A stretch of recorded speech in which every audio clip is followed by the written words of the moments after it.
राधा और श्री कृष्ण का प्रेम अमर है। राधा ने श्री कृष्ण से और श्री कृष्ण ने राधा से निस्वार्थ और आत्मिक प्रेम किया था। इसी प्रेम का कारण आज श्री कृष्ण के नाम के आगे राधा लगता है और कहा जाता है राधे कृष्णा। कोई रुक्मणी कृष्ण क्यों नहीं कहता, जबकि रुक्मणी भी तो कृष्ण को राधा की तरह ही प्रेम करती थी। तो आइए जानते हैं राधा कृष्ण की प्रेम की अनसुनी बातें। अन्य पौराणिक कथाओं के अनुसार राधा कृष्ण से 5 वर्ष बड़ी थी। राधा ने श्री कृष्ण को पहली बार जब देखा था, जबकि उनकी माँ यशोदा ने उन्हें ओखल में बांध कर रखा था। उन्हें देखकर राधा बेसुध सी हो गई थी और उनके प्रेम में पड़ गई थी।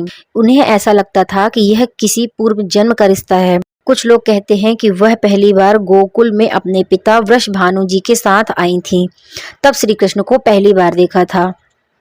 और कुछ विद्वानों के अनुसार संकेत तीर्थ पर पहली बार दोनों की मुलाकात हुई थी। जो भी हो, लेकिन जब राधा ने कृष्ण को देखा तो वह उनके प्रेम में पागल सी हो गई थी और कृष्ण भी उन्हें देखकर बावरे हो गए थे। दोनों में प्रेम ही हो गया था। ब्रह्म वैवर्त पुराण प्रकृति खंड अध्याय 48 के अनुसार कुलगुरु गर्ग ऋषि द्वारा लिखित गर्ग संहिता की एक कथा के अनुसार एक बार नंद बाबा श्री कृष्ण को लेकर बाजार घूमने निकले थे। उसी दौरान राधा और उनके पिता भी वहां पहुंचे। दोनों का वहां पहली बार मिलन हुआ। उस दौरान दोनों की उम्र बहुत छोटी थी। उस स्थान को सांकेतिक तीर्थ स्थान कहते हैं। संकेत का अर्थ है पूर्व निषिद्ध मिलने का स्थान। मान्यता है कि पिछले वर्ष में ही दोनों ने यह तय कर लिया था कि हमें इस स्थान पर मिलना है। कहते हैं कि यहीं पर गर्ग संहिता के अनुसार एक वर्ष में स्वयं ब्रह्मा ने राधा और कृष्ण का गंधर्व विवाह करवाया था। यहाँ हर साल राधा के जन्मदिन यानी राधा अष्टमी से लेकर अनंत चतुर्दशी के दिन तक मेला लगता है। ब्रह्म वैवर्त पुराण की एक पौराणिक कथा के अनुसार श्री कृष्ण के साथ राधा गोकुल में रहती थी। एक बार उनकी अनुपस्थिति में श्री कृष्ण अपनी दूसरी पत्नी विरजा के साथ घूम रहे थे। तभी राधा आ गई। वे विरजा पर नाराज होकर वहां से चली गई। श्री कृष्ण के सेवक और मित्र श्री दामा को राधा का यह व्यवहार ठीक नहीं लगा और वे राधा को बुरा भला कहने लगे। राधा ने क्रोधित होकर श्री दामा को अगले जन्म में शंखचूर्ण नामक राक्षस बनने का श्राप दे दिया। इस पर श्री दामा ने भी उनको पृथ्वी लोक पर मनुष्य रूप में जन्म लेकर 100 वर्षों तक कृष्ण विक्षोह का श्राप दे दिया। राधा को जब श्राप मिला तब श्री कृष्ण ने उनसे कहा था कि तुम्हारा मनुष्य रूप में जन्म तो होगा, लेकिन तुम सदैव मेरे पास ही रहोगी। यही कारण है कि राधा और श्री कृष्ण का बचपन में विक्षोह हो जाता है। राधा श्री कृष्ण की मुरली सुनकर बावरी होकर नाचने लगती थी और वह उनसे मिलने के लिए बाहर निकल जाती थी। जब गांव में कृष्ण और राधा के प्रेम की चर्चा चल पड़ी तो राधा के समाज के लोगों ने उनका घर से निकलना बंद करवा दिया। फिर एक दिन श्री कृष्ण ने माता यशोदा से कहा कि माता, मैं राधा से विवाह करना चाहता हूँ। यह सुनकर यशोदा मैया ने कहा कि राधा तुम्हारे लिए ठीक लड़की नहीं है। पहला तो वह तुमसे 5 साल बड़ी है और दूसरा यह है कि उसकी मंगनी पहले से ही हो चुकी है। वह कंस की सेना में है और अभी युद्ध लड़ने गया है।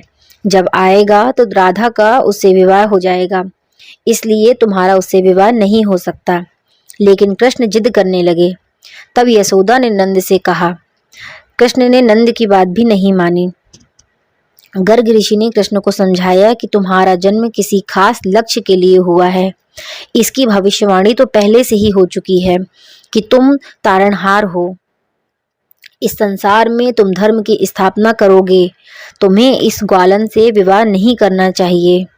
तुम्हारा एक खास लक्ष्य है। गर्ग मुनि हर तरह से समझाते हैं, लेकिन कृष्ण नहीं समझते हैं।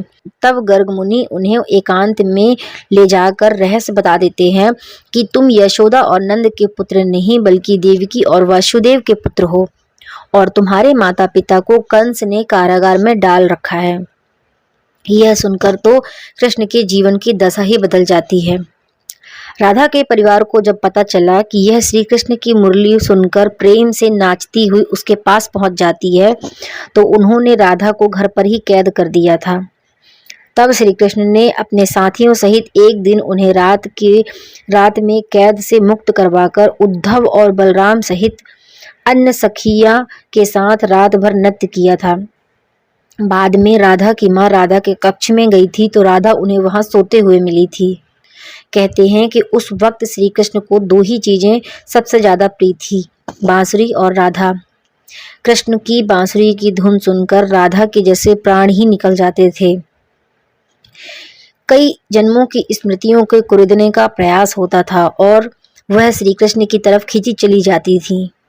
भगवान श्री कृष्ण के पास एक मुरली थी जिसे उन्होंने राधा को छोड़कर मथुरा जाने से पहले दे दी थी। राधा ने इस मुरली को बहुत ही संभाल कर रखा था और जब भी उन्हें श्री कृष्ण की याद आती तो वे यह मुरली बजा लेती थी। श्री कृष्ण उनकी याद में मोर पंख लगाते थे और वैजंती की माला पहनते थे। श्री कृष्ण को मोरपंख तब मिला था जब वे राधा के उपवन में उसके साथ नृत्य कर रहे मोर का पंख नीचे गिर गया था तो उन्होंने उठाकर अपने सिर पर धारण कर लिया था और राधा ने नृत्य करने से पहले श्री कृष्ण को वैजंती की माला पहनाई थी। जब श्री कृष्ण वृंदावन छोड़कर मथुरा चले गए तब राधा के लिए उन्हें देखना और उनसे मिलना बहुत ही दुर्लभ हो गया था। ऐसा कहते हैं कि राधा और कृष्ण दोनों का पुनर्मिलन कुरुक्षेत्र में बताया जाता है, जहां सूर्य ग्रहण के अवसर पर द्वारिका से कृष्ण और वृंदावन से नंद के साथ राधा आई थी। राधा सिर्फ कृष्ण को देखने और उनसे मिलने ही नंद के साथ आई थी, जिसका जिक्र पुराणों में मिलता है। इसके बाद राधा और श्री कृष्ण की अंतिम मुलाकात द्वारिका में हुई थी। सारे कर्तव्यों से मुक्त होने के बाद राधा आखिरी बार अपने प्रीतम कृष्ण से मिलने गई। जब वे द्वारिका पहुंची तो उन्होंने कृष्ण के महल में उन्हें उनकी 8 पत्नियों के साथ देखा। जब श्री कृष्ण ने राधा को देखा तो वे बहुत प्रसन्न हुए। तब राधा के अनुरोध पर कृष्ण ने उन्हें महल के एक देविका के पद पर नियुक्त कर दिया था। कहते हैं कि वहीं पर राधा महल से जुड़े कार्य करती थी और मौका मिलने पर श्री कृष्ण के दर्शन कर लेती थी। एक दिन उदास होकर राधा ने महल से दूर जाना तय कर लिया। कहते हैं कि राधा एक जंगल के गांव में रहने लगी थी। धीरे धीरे समय बीतता गया और राधा बिल्कुल अकेली और कमजोर हो गई। उस वक्त उन्हें भगवान श्री कृष्ण की याद सताने लगी। आखिरी समय में भगवान श्री कृष्ण उनके सामने आए। भगवान श्री कृष्ण ने राधा से कहा वे उनसे कुछ मांग लें, लेकिन राधा ने मांगने से मना कर दिया। श्री कृष्ण के दोबारा अनुरोध करने पर राधा ने कहा कि वे आखिरी बार उन्हें बांसुरी बजाते देखना और सुनना चाहती हैं। तब श्री कृष्ण ने बांसुरी ली और बेहद सुरीली धुन बजाने लगे। श्री कृष्ण ने दिन रात बांसुरी बजाई। बांसुरी की धुन सुनते सुनते एक दिन राधा ने अपने शरीर का त्याग कर दिया। तो मित्रों, आप सभी को श्री कृष्ण और राधा की यह अनसुनी कहानी कैसी लगी, आप हमें ये कमेंट सेक्शन में ज़रूर बताइएगा। वीडियो पसंद आया हो तो वीडियो को लाइक करिएगा और इस कहानी को अपने परिवार के साथ शेयर करिएगा और हमारे चैनल प्रिटी स्पिरिचुअल स्टोरी को सब्सक्राइब करना बिल्कुल भी मत भूलिएगा। मिलती हूँ अगली कथा कहानी की वीडियो के साथ, तब तक के लिए धन्यवाद।